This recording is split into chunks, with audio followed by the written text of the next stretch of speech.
Okay, here we are. We've talked about the anatomy, the physiology, and this weird relationship with microbes when it comes to digestion. And now we're going to talk about how do we absorb all those goody goodies that we've been working so hard to break down. You know, we take our bread, little bread check, bread update 2.0, bread check. We got regular bread and water, and we got our spitted bread and water. I won't do it again. I know, it's gross. Okay, let's get back into it though. Let's draw another big one here. We're gonna go back to this boy here. That looks a little something like this. Go back to our liver. Okay. And we're also gonna draw an old-time friend. We'll draw kind of the simple version of it. That's bad. That is really bad, but that's okay. That one's better. Our heart. Yeah, no. Looking a little bad. Sorry, I just can't do it. I can't do that to myself. It's still not any good, but we'll take it. There's our heart. Okay, not terrible.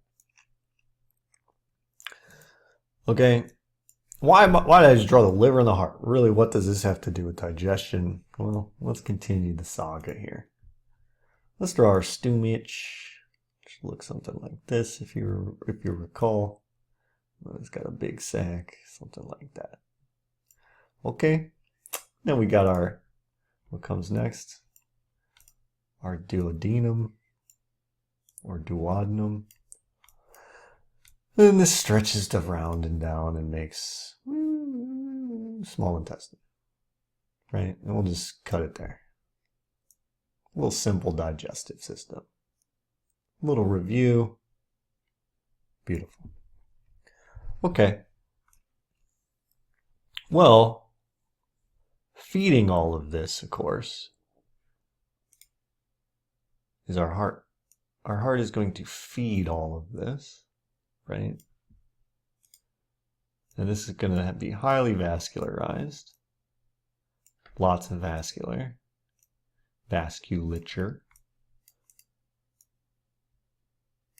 Right?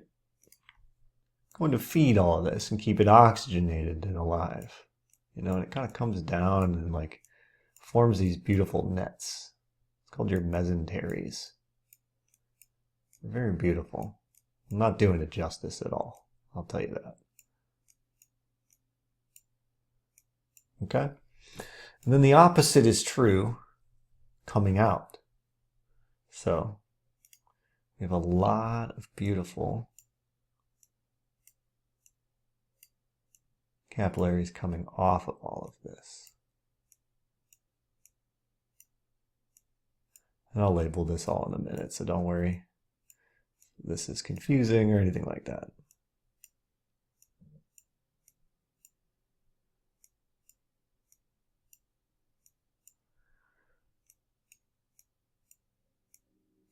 Okay, and these all come together and do something like this.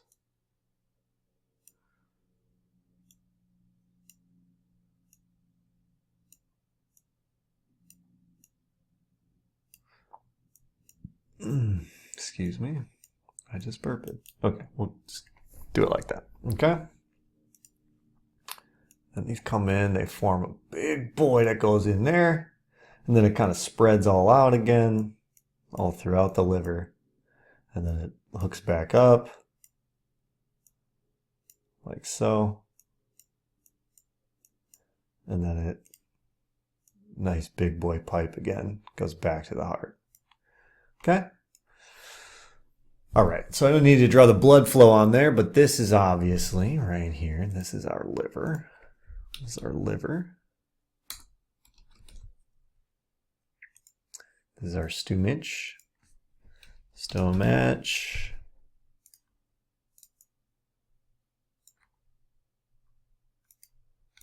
Okay. And these are our mesenteries, mesenteric arteries, and capillaries. And these would be our mesenteric veins. Mesenteric veins. Pretty crazy. Very beautiful, delicate networks. Let's see if I can pull up a picture of it. Mesenteric vascular system. Okay. And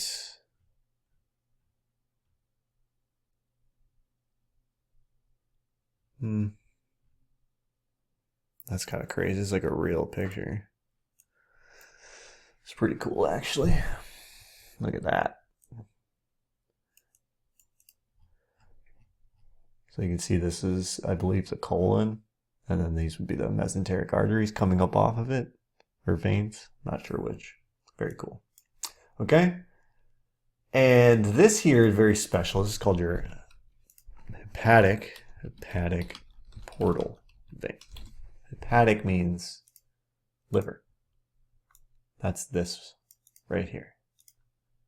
Hepatic portal vein. It's a portal to the liver. Put that right there. Hepatic portal vein, and then this would be your hepatic vein up here. Hepatic vein. Okay. Why am I taking the time to draw all this? Oh my god, this thing is enormous compared to everything I've drawn today. I'm gonna shrink it. Dink it down. Put it over there. Okay.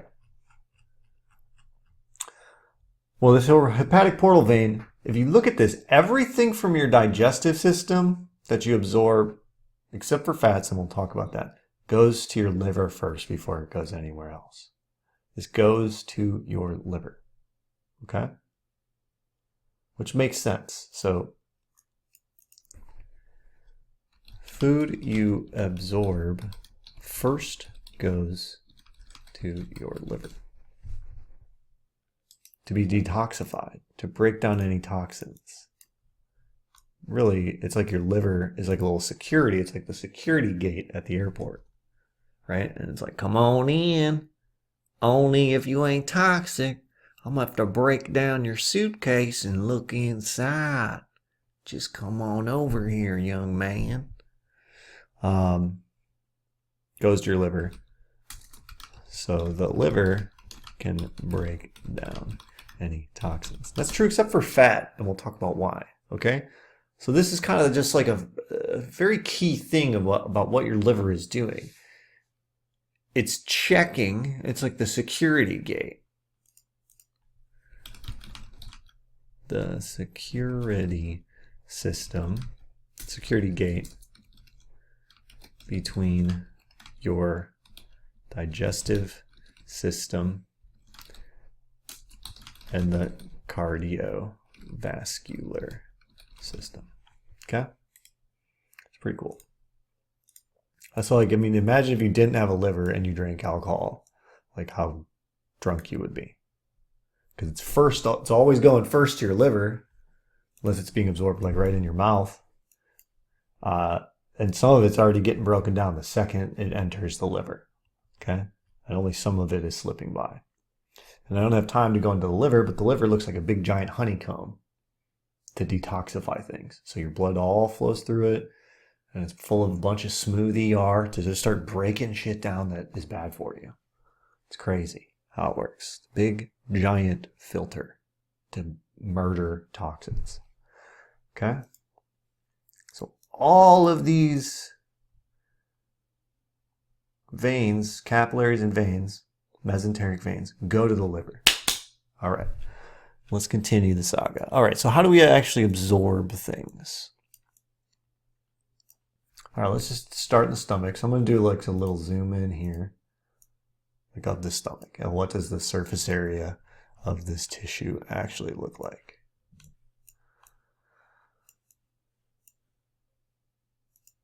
So I'll just do a little zoom in of this.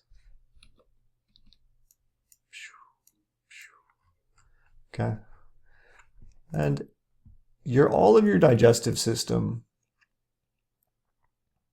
has these things called little villi.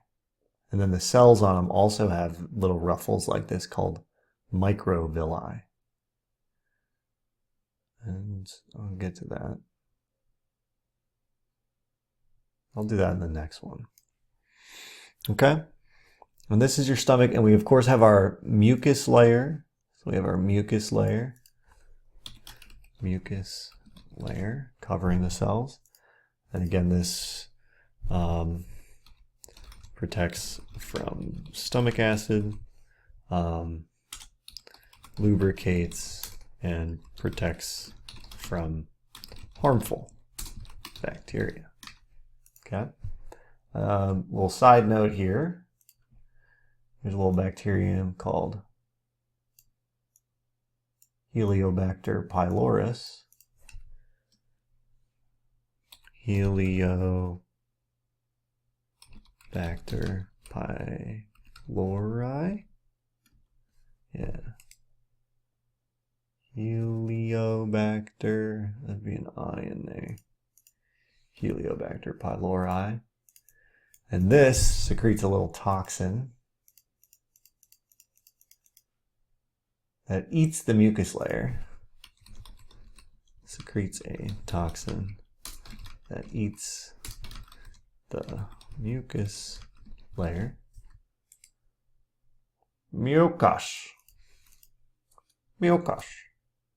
Mucus layer. And so then that don't have mucus layer. Now we have acid burning flesh, bruh. That is called an ulcer. That's a stomach ulcer. And the guy who discovered that, people thought ulcers were caused by stress. They're not. They're almost always caused by Helicobacter pylori. And the guy who discovered that, nobody believed him, so he swallowed Helicobacter, got ulcers, and then took antibiotics and cured himself of the ulcers. And then people believed him. Cuckoo. Scientists are crazy. Okay, so kind of a layout of our stomach. Right? Remember what our stomach's doing. It's churning stuff around, it's making acid, and it's making pepsin to break down proteins. So this part up here, we have like specialized organization for these cells. And my ears started ringing in a really weird way. I feel like I went to a different dimension. I'm going to kind of label some areas of cells here so you can get an idea of the anatomy of the stomach tissue and what it's doing. We're looking at a kind of a cut through of the stomach, looking at it from the side. Okay, so these cells up here, these blue guys, are your mucus secreting cells. Then here we have our acid secreting cells. Further down in the pits, and then all the way down in the pit down here we have our pepsin producing cells. Okay, that's the basic kind of anatomy of what's happening in your stomach at the tissue layer. Okay, let's continue this. I don't want to spend too much more time there. And now let's go down into the small intestine here. Doesn't really matter where I pick. Let's pick nope, that's not what I want. No, definitely don't want that. I want this and I want this. Okay, so I'm going to draw this little part here. I'm going to zoom in here. Move this guy over there. Okay, so this similar kind of thing.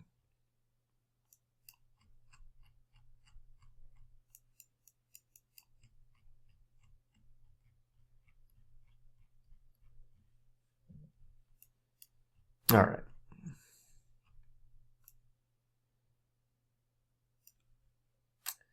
Okay, so we got these big giant folds again.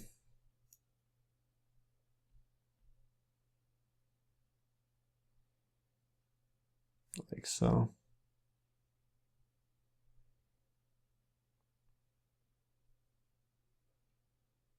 Okay. And we'll do one more just for fun. Okay, beautiful. All right, and on top of these, we also have little folds all on these bigger folds. Okay, and these are actually your villi. Villi. And then on top of these, if you were to look at these are actually made out of little cells. It's kind of hard for me to draw this, but this, let me draw like this actually. So this would be a cell right here. Like that. You'd have his little nucleus. Like so. And then coming up and off of this, we got even smaller little cellular level hairs, almost. They're not really fully hairs, they're made out of membrane. But these are microvilli. And all of that works to increase the surface area so we can gather and grip onto, grab nutrients and absorb nutrients. Okay. Okay, so now let's talk about this. So these here, those are villi, microvilli, and then these things are called folds. The large ones, folds. Okay. And let's start in this one. We've got an artery that's going to come up around this tissue. Okay. And then we're going to have a vein, of course, and this would go back to the liver eventually, right? And then we're going to also have something called a lacteal, which is part of the lymphatic system. And I'll talk about that more in a second. I don't really have any time to go into the lymphatic system. I've not really talked that much about it, but it's part of your immune system and it's associated with your cardiovascular system. And I'll show you what I mean. So we got a lacteal. Lacteal. This is lymphatic system. Oh, I wish I had time to talk about that. Maybe I will actually. Maybe I will talk about the lymphatic system this semester. That sounds kind of fun actually. I think I should have time. Doing well on time. Okay, this is an artery, and this is a vein. Okay. Well, let's talk about our macromolecules again and how they're absorbed.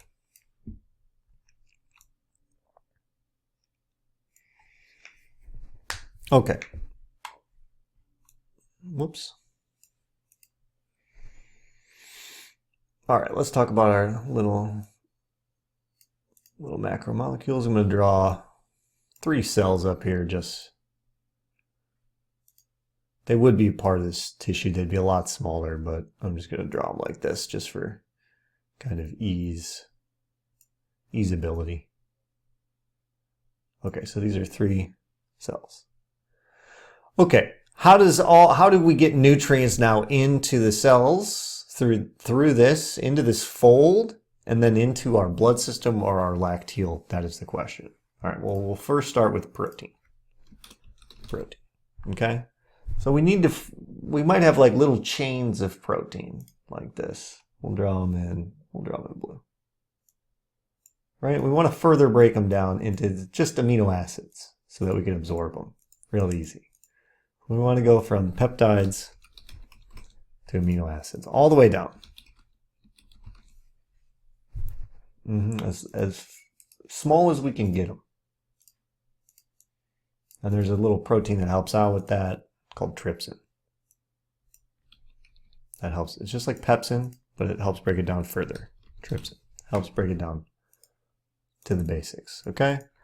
Then we use active transport, which means there's a protein involved, right? A channel. I can draw that on there. Active transport, active transport. Okay, and then it'll be inside the cell. And we're just going to pause it there for now. Okay, so now we got these guys pumped into the cell. And we'll just pause it there. Okay. I should have done that in a different color. Too late now, though. All right, that's protein. Now let's do carbs. Right, carbs, which is just sugar, for example, or different types of sugar, starch, all that stuff. We again just still have amylase breaking it down. So if we have any kind of disaccharides or polysaccharides, amylase will break them down into their simple sugars, and same story as over here. It's also active transport. I'm going to copy this and bring it over. It's also active transport. So it takes energy, right, to pump these nutrients to bring them in. We're going to get energy out of it, but it costs energy right now. So amylase facilitates that. Trypsin facilitates this, breaking down peptides into amino acids, breaking down carbs or sugar into simple sugar, glucose, fructose, etc. Okay. Now we've already kind of talked about this one. Last but not least, we've got our fat droplets. And what was the molecule that helps break these down? That was bile salts. Bile salts, or bile, right? And it helps surround the fat. Oops. No, thank you. So now we've got these smaller fat droplets. Why is that not doing what I want? There we go. So now we got these smaller fat droplets surrounded by bile salts. These are small enough that they could be absorbed by the cell. And they're surrounded by bile salts. We'll draw those in pink.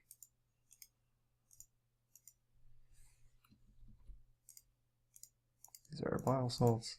And they surround it to emulsify the fat. And now this fat can sneak right into the cell. Okay. And this does not require, let's do it like that, does not require any, it's just passive diffusion. It's just passive diffusion. Doesn't require any energy to get them in. Okay? All right, and this is where things get a little different. Okay, that's passive diffusion. All right, now let's just draw these. These proteins are going to be absorbed into the bloodstream. Okay? These sugars also absorbed into the bloodstream. These fats, though, they skip the bloodstream and they go to this lacteal. Okay? That's pretty crazy. All right, and there's a kind of, so they're absorbed by your lymphatic system. So let's just write that out. So protein and carbs are absorbed by your bloodstream, which means they're going to go to your liver, which means they will go to your liver before the rest of your body.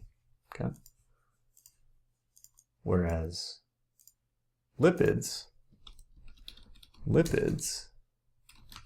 are absorbed by your lymphatic system. Pretty interesting. absorbed by your lymphatic system. And I'm not sure fully exactly why this is physiologically. I'm sure there's multiple reasons why this is occurring, but one kind of negative there's a couple negative consequences of this. One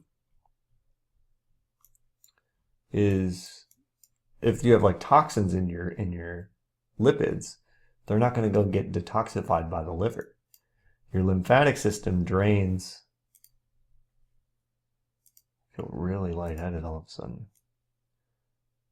Your lymphatic system mostly drains kind of like up in here.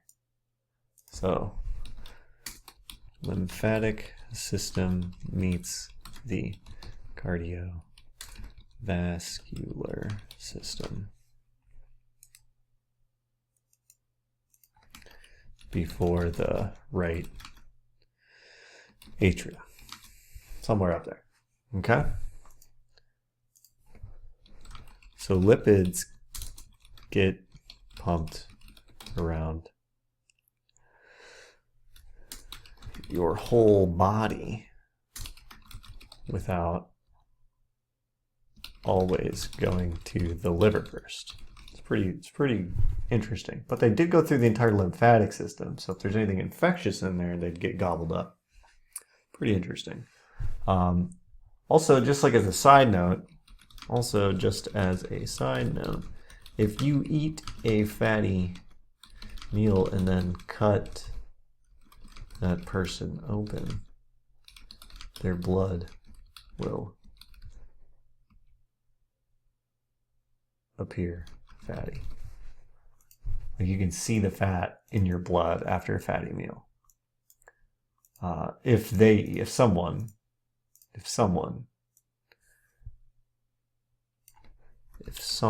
eats a fatty meal and then you cut them open because you're a murderer and you say, "Let me see your lipids in your blood," they'll appear fatty. It's pretty interesting. Okay? This also means if you're eating a bunch of LDL, there's a couple different kinds of cholesterol. I'll just tell you that real quick. LDL and HDL. It's low density and high density. This is lethal. That's how I remember it. This is healthy. Cholesterol. We need cholesterol. It's very important in our body for multiple different reasons. Signaling, membrane fluidity, all kinds of reasons.